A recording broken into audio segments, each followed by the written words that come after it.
those, anybody on the board like to weigh in and make the motion for a waiver? I move to waive the 50-foot minimum distance from a street corner to a driveway for lot 34 in the Arcadia Station subdivision. I'll second. Any discussion, any questions? Call for a vote. All those who are in favor of granting a waiver for the 50-foot minimum distance that Marla just described, say aye. Aye. Anybody against? No? Great, thank you. Thank you.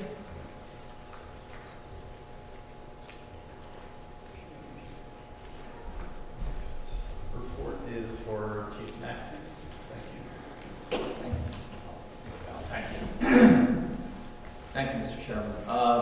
During the month of January, we had 290 calls for service.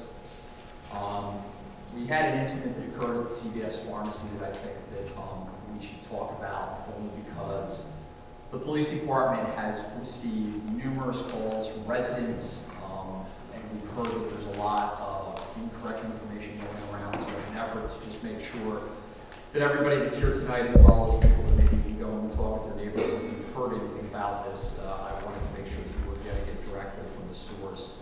On January the 15th at 3 p.m. in the afternoon, the police department responded to a call at the CVS pharmacy in Zieglerville for what had been reported as a shooting. Through investigation, it was determined that a 28-year-old male was deceased from a self-inflicted gunshot wound inside the store. The police department has been working with the corporate entity of CVS to provide support and assistance to the employees of the business who witnessed this tragic event. In addition to that incident, the police department has concluded a 2-month-long investigation involving multiple thefts committed within inside the township. 3 suspects have been linked to stolen property, which has been successfully recovered by our agency, and arrest warrants are currently being processed for the defendants. The police department, in addition, has been working with the United States Secret Service on an investigation into kind of an unusual situation. A large quantity of counterfeit $20 bills has been being passed at the Dunkin' Donuts and the Wawa here in our township. And the Secret Service right now, with one of our investigating officers, is reviewing video footage because we have captured a potential suspect passing that money. The police department received checks totaling $1,124.95 from District Court 38203, and these monies represent traffic and criminal fines paid by defendants in various matters brought before the court. I have a question. Yes. How are your officers doing after We're doing fine. I think that honestly, on the day that the incident happened, on the 15th of January, we were lucky enough that we had 2 officers that were actually on the street working, and myself, I was in the office, and we all responded up there. Sadly, this is a pretty common situation for us to deal with. It is highly unusual that this occurred inside of a business. In my 27 years, I've never seen that before. I spoke to Dave Milligan, who has over 30 years of experience, and he said he's never seen that before either. So, unfortunately, there was some situations with the individual there, and we were just very, very happy that nobody else was injured or hurt. As you can imagine, the CVS employs a wide variety of people, from kind of young 20-somethings all the way up to people who are more professional positions there. But still, to have to kind of deal with that situation in such a graphic setting is very difficult. So we've been trying to just provide support. Officers throughout their shifts are now kind of stopping in there and just walking through the store, just talking to people, just to kind of make people feel at ease that we're here, and if you have something that they need from us or a question, from follow-up, as well as working with the family of this young man, because this was very unexpected. Thank you for your service. Warren. Warren Jacobs, Full Road. I want to thank Chief Maxey for coming to these last few meetings and filling us in on what the incidents have been going on that you guys have been dealing with. I think it's important for the community to know. I thought a lot about this recently. Back in the the age of information that we now are in, people pretty much knew exactly what was going on in the way of police incidents. It was in the Times Herald, it was in the Pottstown Mercury, it was in the Schwenksville Item, if there was a car accident or a robbery or any kind of police incident. And now, the community is basically in the dark. The only thing we know is the rumors that we hear, and then thankfully you come here once in a while and fill us in on what happened last month. I think if there's a way that you can get information out on a more timely fashion by maybe having a Facebook page or by talking to the reporters at the Schwenksville online newspaper or anything like that, it would probably really increase the amount of appreciation that the community has for the job that you guys do. Well, I think that's a great idea. I know that this was brought to our attention by another resident, and we have established a relationship with the Town and Country recently. So we're trying to feed them some information. It's never that we're withholding. It's more so that when we're running a small police department, we're trying to do as much as we can. And sometimes just taking that extra step to send out a press release or to reach out to somebody is where we've fallen short a little bit here. One of the other things that I'm interested in looking into, because I've been seeing, and this has been done very successfully with much larger townships, is that they run kind of like a rolling blotter on a website. And it's kind of an old-fashioned idea, but the idea is that basically as incidents are coming in, if we, when we reach resolution with a situation, there might be a small blurb put up, and it just kind of rolls throughout the day almost like a rolling log. And then residents, if they're interested, can go there and take a look and see what's going on, because really it is our intention and our desire to try and get as much information out as possible to the community about what's going on. The only thing that sometimes stops us is just the small size. So but definitely we will look into establishing those relationships. There used to be a gentleman that would come to our meetings from the patch, I think it was, and he and I used to communicate quite a bit, and then I think he's kind of moved over to a different area. I actually ran into him in Pottstown recently, and I think he's covering more over in that neck of the woods, but his name's Joe, and I kind of encouraged him that maybe we should start doing some stuff together. So I think that, all these things are great ideas, Warren, and my hope is to, as we start to move forward and we advance a little bit here internally, we can get this information out at a timely fashion, because it's very important. Thank you for bringing that up. Yes, Larry. Larry Cohen, Mine Hill Road. I want to echo, first of all, what Warren said about the police. It was really an amazing job. Just a question. Lower Frederick was the first responder to the incident. Were the state police all involved, or was strictly a Lower Frederick? It was strictly a Lower Frederick call. When we're here, the state police doesn't receive any calls for service. So one of the things that, and I commended my two officers that were there, that literally within minutes of the call going out, because oftentimes there's a lot of panic and people aren't aware of what's going on. We didn't know, did we have an active shooter in the store, or did we have an isolated situation? And officers within minutes of the call were on scene and assessing that. I arrived maybe within 5 to 10 minutes of the call going in myself, and very quickly we were able to determine that nobody else was injured besides, unfortunately, this gentleman. So I look at this as a huge win for our community from the standpoint that nobody else was injured. And that is always our concern with these types of situations. This was a tragic event, and this gentleman had years ago been a resident of ours. He had moved away from our community and had come back to do this incident. So we didn't really have a whole lot of contact with him prior to this. People in our community, and one of the things that I just asked the public to think about is that mental health issues are at an all-time high in our society. And we have resources within inside the police department as well as within inside Montgomery County to provide outreach. There is a mobile crisis outreach center which has started within the last few years, and they will come out to the person's home and sit with family members or sit with an individual that is in crisis and try to talk through the situation and see if maybe taking them for an evaluation or to a facility would be more appropriate. And that's been a huge success. in my career, I've seen such a change in 27 years from the way that just mental health was diagnosed, dealt with, and we responded to it. And this is a key component to us in terms of community policing, helping people that are in need. And that's a priority of this agency. And if you do know somebody in the community who is having difficulties, please let us know, because we do have resources for it. Linda Jansen? Linda Jansen, Simmons Road.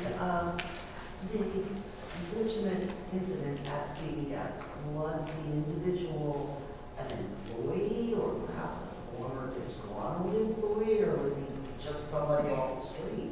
Well, the individual had been a former employee of CVS, and as I said, in terms of those particulars, we believe that this was a mental health crisis that triggered the situation. So he did have some prior connection. She did have CVS. connection, and I think it was connection to the community as well, you know, and some of this is speculation, and this is the difficult thing to come to grips with any type of an incident like this, is that you're left with a lot of questions. And, you know, luckily we were able to gather a lot of evidence when we were there. We were able to review video, we were able to interview employees and people that had been in the store shopping at the time. And as I said, I just remember kind of having this feeling wash over me after I'd been there for about an hour, just thinking, well, we were so lucky that this didn't turn into It didn't escalate. multiple Yes. casualty situation or multiple injury situation. All you have to do is turn the news on today and you see it everywhere in the country. It happens every day. Well, yeah, exactly, but it kind of makes a little bit more sense that it wasn't random, that there was a prior connection with CVS, and I commend our police force for the quick response time dealing with what must have been a very difficult situation. I appreciate that, and once again, I just want to say that I have some great guys that work here, and one thing that I think makes this policing situation unique from previous situations that I've worked in is that the level and the care that these officers that I have that work here, I mean, they are really connected to this community, even though people don't necessarily reside here. They feel a connection. They work here every day, 40 plus hours a week. And, you know, these types of situations do hit home. And, you know, part of my job as the chief is making sure that my guys are okay too, you know, because there's fallout and it's emotional for everybody. Well, thank you. Crystal Gilchrist? Crystal Gilchrist, Gerloff Road. On the other, thank you again for you and your guys' service, but on the other issue of the counterfeit money, Yes.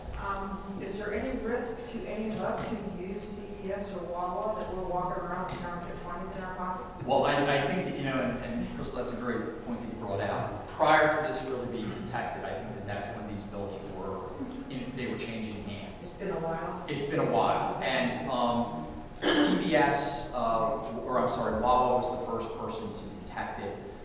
Stores have protocols. If somebody comes in with a large denomination bill of 50, 100, they use a pen, and you've probably seen them do it, where they mark it, and it reacts with the paper and determines that that's a legitimate bill. These were $20 bills, which I can share, and it appears as though the person had multiple, and they were just passing them around. And I think that the Secret Service gets kind of flooded with these every year, but this is the second time in my history here with this township that the CVS or the Secret Service has taken enough interest to come out and become involved, because it's the quality of the bill that drives concern. And that is, that somebody has advanced technology that's coming up with this, because there's multiple protection and security devices that are woven into these bills, and when people can start to reproduce that, that is what generates those levels of concern. Was it just here locally, or were there other incidents around the region? Well, we've sent out a kind of bolo message to agencies throughout Montgomery, Bucks, Chester. We're waiting to try and get some of that feedback back. Officer Joe Moore from our police department has been working with the Secret Service. And certainly if you go home and you look through your wallet tonight, you see something that doesn't look right, let us know. They don't stick around very All long. right. Thank you, Chief. So I see on our agenda, Mark or Chief, I'm not sure who's going to talk about this, donation. Is that Oh, I'm sorry. The donation? support? I'm I'm sorry? The donation of the vehicle? Oh, yes, okay. I should have included this in my police report.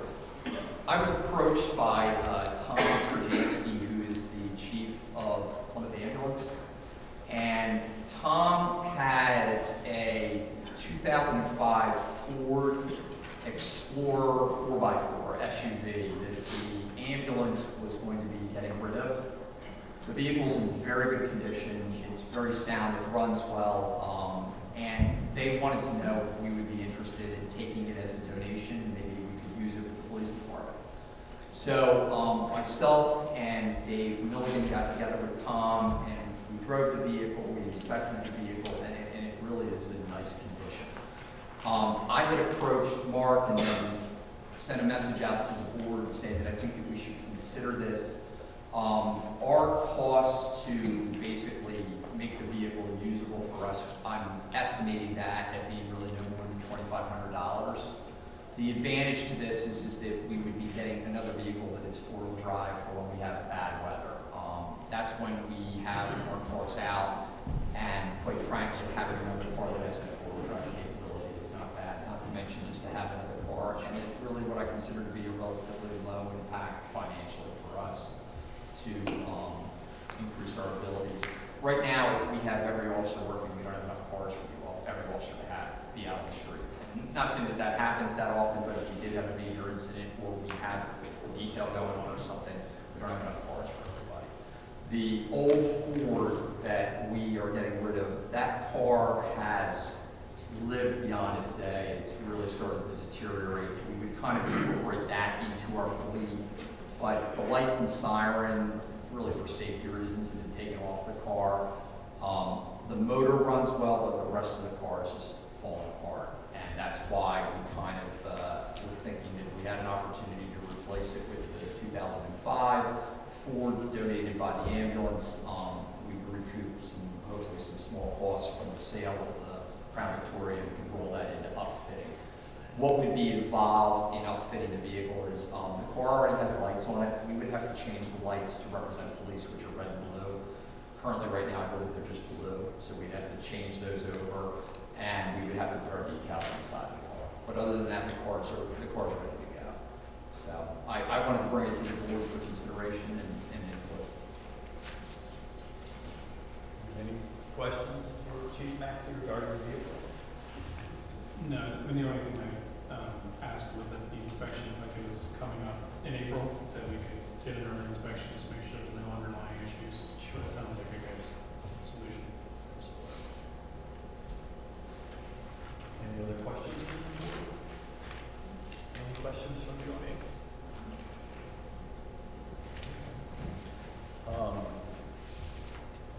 You want to make a motion, somebody?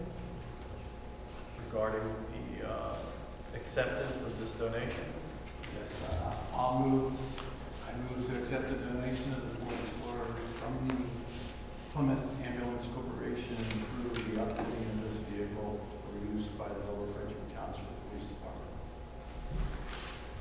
Second. Any discussion? My understanding, this is going to get us through a few years, but I think realistically, we'll use it as an additional vehicle, and it'll help bridge us until we're ready to rethink maybe purchasing something down the road. All in favor of the motion that Dan made to accept the donation of the Ford Explorer? Aye. Any opposed? Great. Thank Thank you for bringing this to our attention. Thank you so much. I'd also like to request that a letter be sent to the manager of the Plymouth Ambulance Corporation, thanking them for this donation. No problem.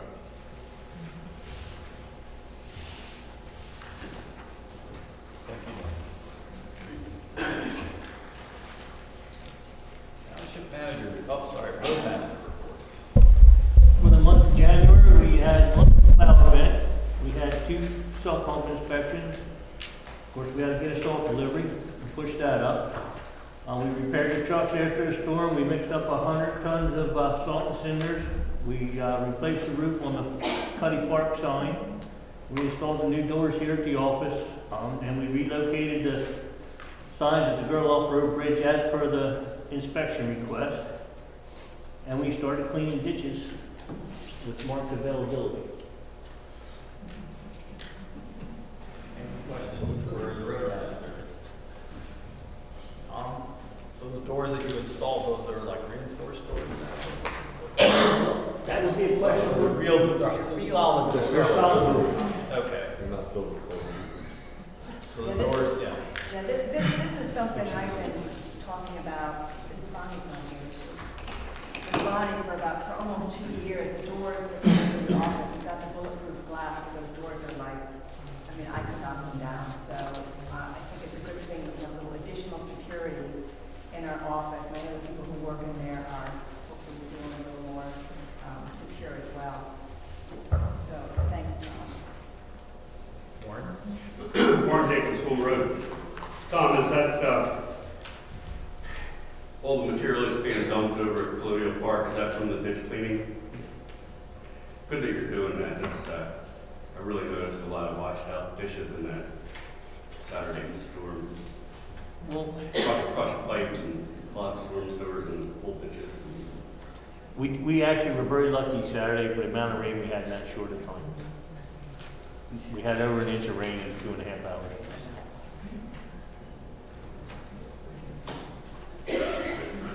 Another question, are you guys going to be doing any pothole repairs before spring? We're hoping Or are you to. just going to wait? No, it's on our list, but it rained today, so today it's out. And then we have work at the sewer plant tomorrow, so hopefully Thursday. If you ever do that, there's a doozy on Fulmer. There's a doozy on Fulmer, there's a doozy on Zieglersville.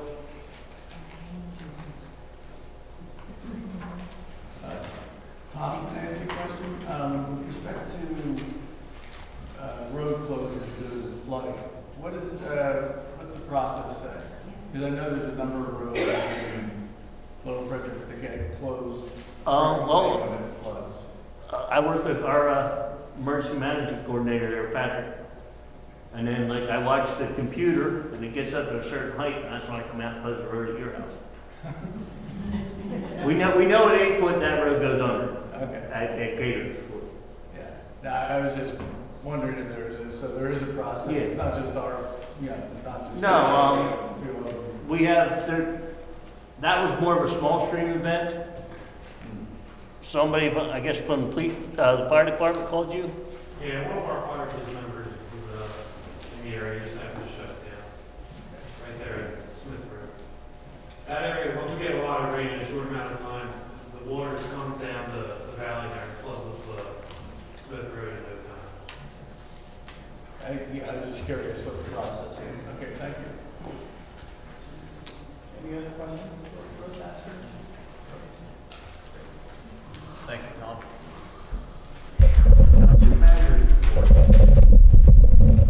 All right, first I wanted to announce the Pennsylvania Office of the State Fire Commissioner has awarded a state grant to the Lower Frederick Fire Company in the amount of $14,248.